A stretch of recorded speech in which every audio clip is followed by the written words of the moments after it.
नमस्कार, आप देख रहे हैं सी न्यूज भारत और मैं हूं आपके साथ ज्योति अरोड़ा। वक्त हो गया है न्यूज बुलेटिन का, तो आइए शुरू करते हैं जिलेवार खबरों का सिलसिला। पन्ना के सिमरदा गांव में चप्पल छिपाने जैसी मामूली बात पर विवाद इतना बढ़ गया कि डंडे से किसान का सिर फोड़ दिया गया। बताया जा रहा है कि जब किसान अशोक कुमार पाल 36 वर्षीय अपने भतीजे के घर के सामने रोड पर बैठे थे, मिली जानकारी के अनुसार किसान जब बाथरूम करने गए तो उनकी चप्पल अंबिका पाल ने छिपा दी। वापस आने पर किसान ने अंबिका से अपनी चप्पल के बारे में पूछा, जिस पर अंबिका गाली गलौज करने लगा। अशोक द्वारा गालियां देने का विरोध करने पर अंबिका ने अपने हाथ में पकड़े डंडे से अशोक के सिर पर वार कर दिया, जिससे खून बहने लगा। किसान के चिल्लाने पर आनंद राजा और उनके भतीजा राम नरेश पाल मौके पर पहुंच गए। दोनों ने बीच बचाव किया, जिसके बाद अंबिका पाल जान से मारने की धमकी देते हुए मौके से फरार हो गया। हम ऐसे ही बैठे थे दुकान के पास, तो वहीं अपन दोनों लोग बैठे हुए। फिर उसके बाद चप्पल अप्पल का चोरी वोरी कर ली। किसने? वो हमका पाल ने। हाँ, फिर उसने बताया नहीं, इसको झपट लिया। झपटते हुए उसका मोबाइल इनका गिर गया नीचे। फिर उसके बाद इनकी डंडा मार दिया। तो वहीं थे लड़के बैठे थे, तो उनने पकड़ा फिर अस्पताल ले आए अजयगढ़ में वो थाना के पास रिपोर्ट करवाई, FIR। फिर उसके बाद जो पट्टी करवाई। सिर में ज़्यादा चोट है, 8-10 टाँके लगे हुए हैं। तो चप्पल चोरी के पीछे विवाद हो गया था। हाँ। चप्पल चुरा रहा था। कहाँ दुकान थी, कहाँ पर लाई? ग्राम सिमरदा। क्या नाम है आपका? मेरा नाम मुन्ना पाल। अशोक कुमार पाल सिमरदा। क्या हो गया आपके साथ? वे हमारी चप्पलें चोरी कर ली थी। किसने? अमका पाल ने। फिर? उससे हमने कहा चप्पल दे दे, वो हमसे लपट पड़ा। क्या शराब वराब पिए थे? शराब तो नहीं पिए थे। फिर किसने बचाया आप? फिर बचाया वो गाँव ने। कहाँ पे उतरी थी आपकी चप्पल जो वो चुरा रहा था? दुकान के सामने। दुकान के सामने आप? फिर कहाँ लेकर गए आपको? ये कहीं छिपा दिया है। कहाँ से मारा है? खडुआ से।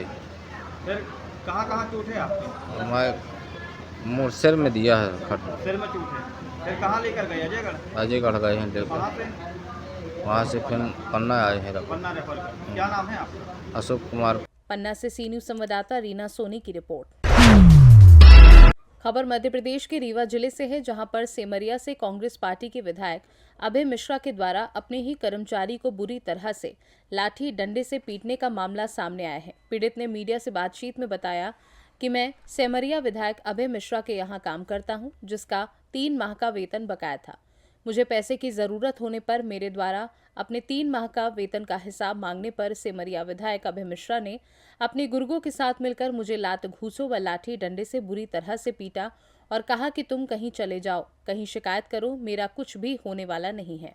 मैं एक विधायक हूँ, मेरा कुछ नहीं होगा। ये वही अभय मिश्रा है जो कि चुनाव के समय पर लोगों को अपना भाई, सखा, बंधु कहकर बोलते थे और आज चुनाव जीतने के बाद लोगों पर जुर्म कर रहे हैं। आखिर क्या अभय मिश्रा के द्वारा चुनाव के समय लोगों को केवल इस्तेमाल किया जाता है? क्या कानून केवल आम आदमी के लिए है? क्या इन रसूखदारों के लिए नहीं? ये एक बड़ा सवाल है। इस घटना से पीड़ित व पीड़ित के परिवारजन काफी डरे सहमे हैं और शासन प्रशासन से अपने जानमाल की रक्षा की गुहार लगा रहे हैं। मेरे साथ बहुत घिना हमला हुआ विधायक जी के फार्म हाउस में। मैं कल पेमेंट लेने गया, 3 महीने की तनख्वाह था। ऑफिस तो अशोक तिवारी के पास गया, हमका पेमेंट दिवा दी। पेमेंट दमली भैया शाम के 1 दिन ही तो खा। ठीक है, शाम के 6 बजे आए भैया उतरे, डायरेक्ट आज गए ऑफिस गए। हम उनका सामान जब रहा विदेश के तो सामान ऊपर रखें। भाभी जी के चाय बनावे लागे, इतने में मुझे फ़ोन आवा, कहीं निखिल बेटा कहाँ हो? इतना प्रेम से बोली, निखिल बेटा कहाँ हो? जान न पावे हम फील्डिंग लगाए ला रहे हैं। फिर कहीं जल्दी आओ, क्या आ रहा हूँ। मैं गया, आज वीकेंड मिले, जहाँ कुत्ता घोंपा बांधे वहाँ पर मिले। तो का बहुत पैसा जरूरत है। इतना मारी विधायक जी, पहले हापर मारी, गेट वाला के जल्दी के लाठी लेके आओ।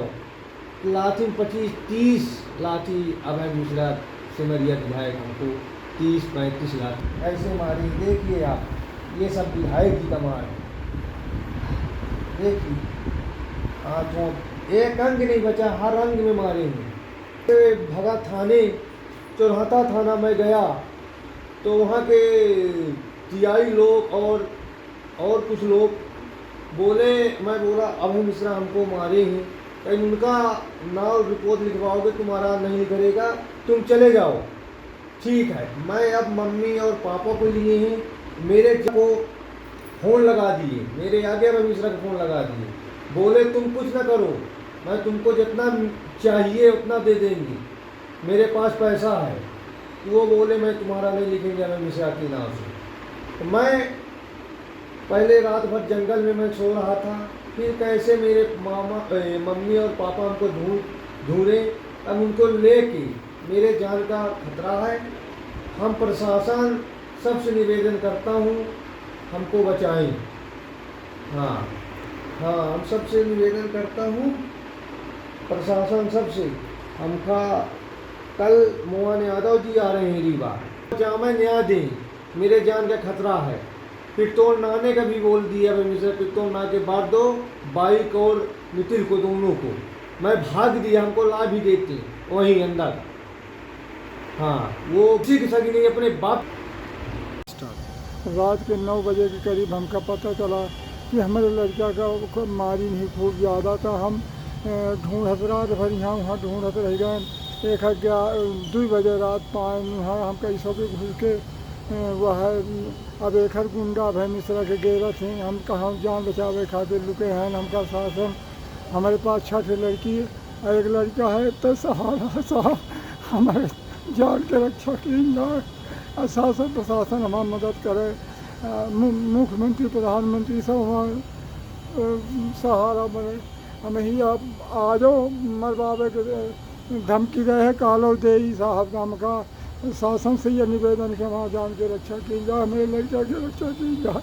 हमारे पास 6 लड़की एक लड़का साहब, हम कैसे थे खेती भर सहारा है, वही में लगे रही थे साहब। हमारे लड़का का अभय मिश्रा खूब मारी सी, ऐसा मारी सी कि वो करे बीता दे फूलिए कहूँ देखे लाग रही साहब, बाबा मदद की जाए। रीवा से सी न्यूज संवाददाता अर्जुन तिवारी की रिपोर्ट। शहडोल जिला मुख्यालय के उत्तर वन मंडल के ब्योहारी पश्चिम वन परिक्षेत्र से लगे धांधोकुई ग्राम पंचायत हनुमानपुर झिरिया टोला गांव में एक जंगली हाथी कहर बरपा रहा है। इस हाथी का मूवमेंट पिछले 1 सप्ताह से बना हुआ है। जंगली हाथी की रहवासी क्षेत्र में मौजूदगी से गांव के लोग दहशत में हैं। हाथी ने आधा दर्जन घरों में तोड़फोड़ की, वहीं फसलों को नुकसान पहुंचा रहा है।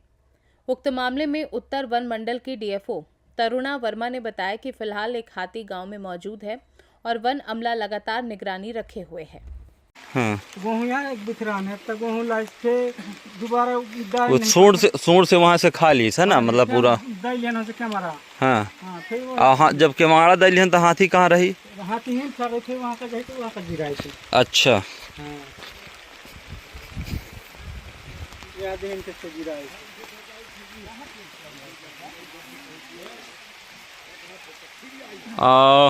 अपना घर कितना है?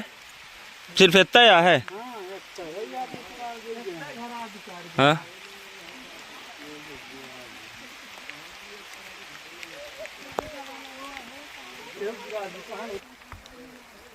आज हम मौजूद हैं ग्राम झिरिया टोला हनुमानपुर। यहाँ कल जो हम लाइव वीडियो दिखाए थे, आज मैं सुबह सुबह इस मौके पर आपको दिखा रहा हूँ।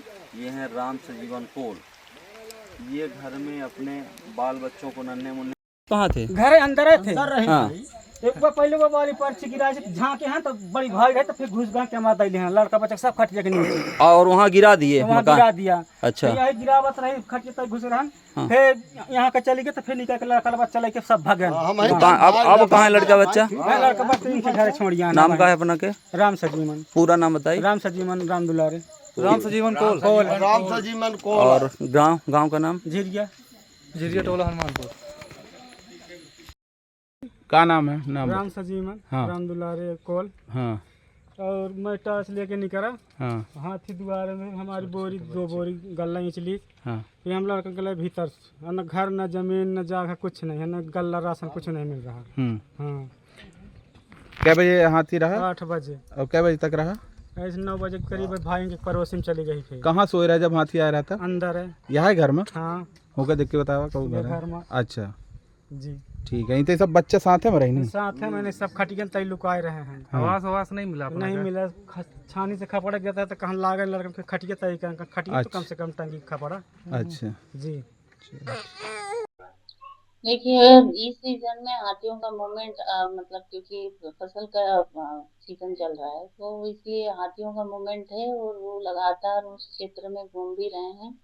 और इस समय जंगलों में खाने को बहुत ज़्यादा कुछ है नहीं, तो घरों के आसपास जो भी कटहल मिल रहा है, केला मिल रहा है, या अगर थोड़ी बहुत फसल बड़ी हो गई है तो वो उससे उसको खा के अपना जीवन यापन कर रहे हैं। तो हाथियों का मूवमेंट तो बना हुआ है। वन विभाग की तरफ से ये किया जा रहा है कि हमारा स्टाफ सतत गश्ती पर है। जिन जिन एरिया में हाथी का मूवमेंट है तो वहाँ के लोगों को हाथी के मूवमेंट के बारे में बताना, अवेयर करना और किन किन चीज़ों से हाथी उनके घर की तरफ आकर्षित होता है, ये सारी चेतावनी और सावधानियां बरतने को लगातार समझाइश दी जा रही है और सतत गश्ती पर है। और हाथी क्योंकि देखिए एक बहुत बड़ा जीव है तो जनरली जब हाथी आ जाता है किसी भी क्षेत्र में तो लोग एक ग्रुप में उसको डब्बा से आवाज करके या टॉर्च लेके या मशाल लेके उसको भगाने का प्रयास करते हैं। तो मैं सभी से अनुरोध करूंगी कि इस तरह की जब कभी कोई एनिमल उनके क्षेत्र में आ जाए तो कृपया करके अपनी जान की सुरक्षा सबसे पहले लें। हाथी से लगभग 200 मीटर 300 मीटर की दूरी पर रहें, जंगलों में अकेले ना जाएं, इस तरह का कोई भी आवाज ना निकालें जिससे कि हाथी जो है आक्रामक होकर उन पे हमला करे और उनके पीछे पीछे ना भागे। अगर कोई कोई चीज खा रहा है तो उसको खाने दे। सबसे पहले वो अपने जीवन की सुरक्षा करें, जान की और माल की सुरक्षा बाद में सोचें, क्योंकि शासन के अंतर्गत जो भी प्रावधान है, अगर मिट्टी का घर है तो फिर से बन सकता है, लेकिन अगर व्यक्ति की मृत्यु हो जाएगी तो उसको लाना असंभव। तो सभी से मैं अनुरोध करूंगी, अपने वन विभाग की तरफ से अपील करूंगी कि क्योंकि बड़ा जानवर है तो उसके पीछे जाकर और अपनी जान को असुरक्षित न बनाएं। शहडोल से सी न्यूज संवाददाता रजनीश शर्मा की रिपोर्ट। शुजालपुर क्षत्रिय करनी सेना संस्थापक एवं राष्ट्रीय अध्यक्ष डॉक्टर राज शेखावत के निर्देश पर एवं प्रदेश अध्यक्ष इंदल सिंह राणा की सहमति से शाजापुर जिलाध्यक्ष मनीष राजपूत ने अख्तियारपुर निवासी अमन सिंह देवड़ा को क्षत्रिय करनी सेना का शाजापुर जिला सह प्रवक्ता मनोनीत किया है। अमन सिंह देवड़ा के मनोनीत होने पर ग्राम अख्तियारपुर सहित आसपास के पूरे क्षेत्र में खुशी की लहर छा गई है। करनी सेना में इस नियुक्ति के बाद टेलीविजन और सोशल मीडिया के प्लेटफॉर्म पर उन्हें बधाई दे रहे हैं। साथ ही उनके परम मित्र महेश, सरपंच बाबूलाल देवड़ा, रामचंद्र राजपूत, गुलाब सिंह राजपूत, लखन सिंह, ओम प्रकाश आदि लोग भी व्यक्त कर रहे हैं। शुजालपुर से सी न्यूज संवाददाता अरविंद सिंह देवड़ा की रिपोर्ट। विदिशा की बेतवा नदी में आज से 2 दिन पहले एक युवक के लापता होने की सूचना प्राप्त हुई थी। उसी समय से विदिशा की होमगार्ड टीम प्लाटून कमांडर रश्मि दुबे के नेतृत्व में लापता युवक की तलाश की, लेकिन लगातार बरसात होने के कारण नदी में बहाव अधिक था और नदी का पानी भी बढ़ता जा रहा था। इसी कारण होमगार्ड टीम को लापता युवक को ढूंढने में काफी परेशानी का सामना करना पड़ रहा था। दिन भर रेस्क्यू चलता रहा और रात को मजबूरी में रेस्क्यू ऑपरेशन बंद करना पड़ा। आज जाकर विदिशा से लगभग 12 किलोमीटर दूर एक युवक के शव मिलने की सूचना प्राप्त हुई। तत्काल स्थानीय होमगार्ड की टीम प्लाटून कमांडर रश्मि दुबे के नेतृत्व में विदिशा से निकल पड़ी। बिना अपने कपड़ों की परवाह किए घुटने घुटने कीचड़ में से निकलती हुई जहां पर शव मिलने की सूचना प्राप्त हुई और शव को अपने कब्जे में लेकर विदिशा जिला चिकित्सालय भेजा गया, जहां उसका पोस्टमार्टम किया जा रहा है। विदिशा से सी न्यूज संवाददाता सुनील अग्रवाल की रिपोर्ट। फिलहाल इस न्यूज बुलेटिन में बस इतना ही। देश और दुनिया की बाकी खबरों के लिए आप देखते रहिए सी न्यूज भारत।